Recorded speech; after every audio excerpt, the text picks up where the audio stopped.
was 13, my mom was diagnosed with an acoustic neuroma. I had no idea what this meant. It could have been anything, but I knew it wasn't good. An acoustic neuroma is a brain tumor, and it's the type of thing that if you don't catch it and remove it quickly enough, the patient slowly becomes incapacitated and eventually dies. My mom's surgery took 12 hours, but by far, the scariest moment of her illness was the day she left the hospital to come home. Her medical team gave my family pages and pages of information that was nearly impossible to understand, much less act on. Over the following weeks, we helped her recover. She had to relearn how to walk, how to talk, and how to feed herself. Now, in my mom's case, we had moved halfway across the country so she could see the best neurosurgeons in the world and receive the best care. But even under those circumstances, the only thing I remember is feeling overwhelmed and terrified.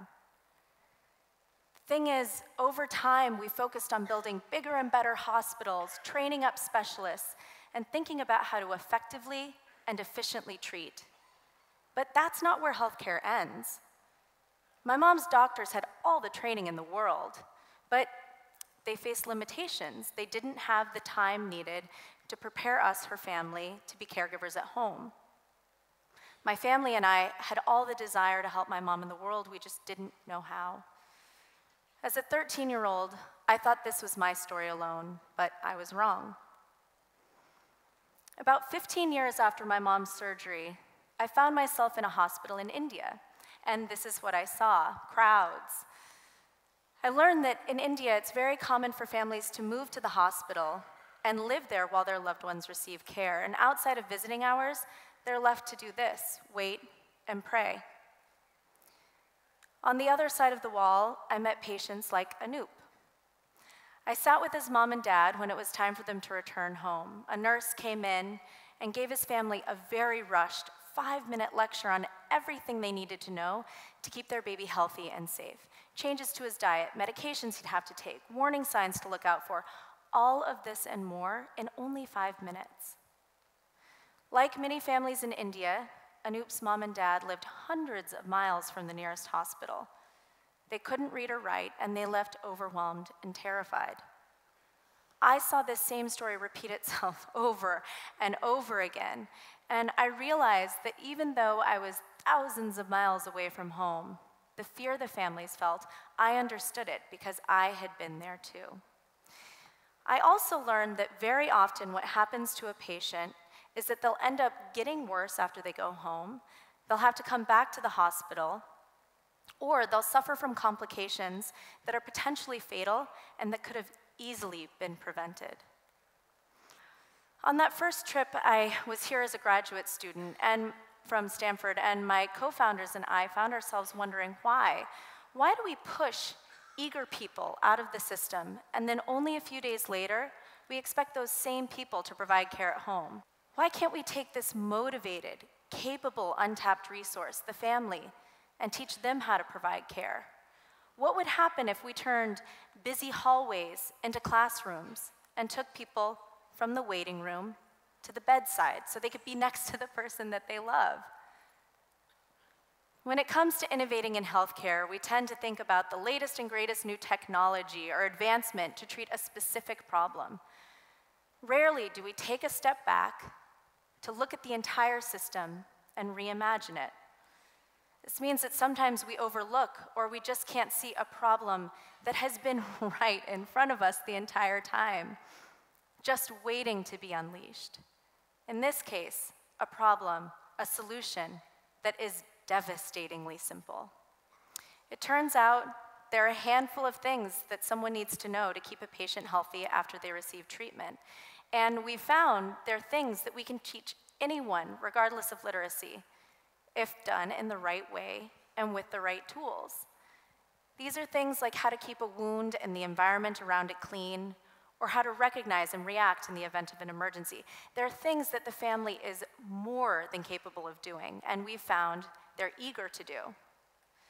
The problem is that rushed moment when a patient is leaving the hospital to go home, doesn't go very well. It tends to be full of medical jargon, and so what ends up happening is people just don't remember everything that they've been told. In fact, research has shown us that people immediately forget 40 to 80% of what a doctor tells them.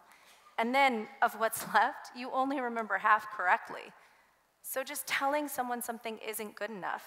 People have to be told in the right way and with the right tools. So we developed a system. We train families while they're in the hospital, and we integrate them into the way care is provided in hospitals. We start off by training nurses, and those nurses run sessions with the families in the wards. They do it before or after visiting hours, and they focus on training the families in the skills that are going to keep people out of the hospital.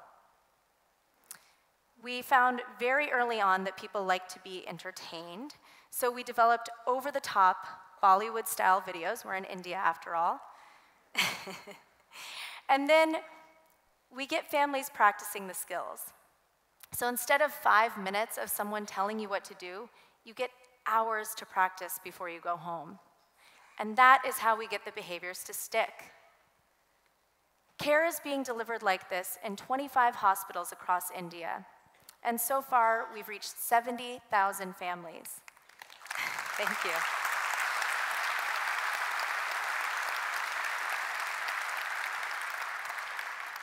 These are families like Aditi's.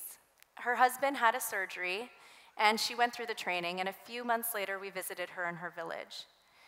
She shared with us that the training not only helped her, it gave her the courage to provide for her husband, but she also taught other people in her community and in her home the skills.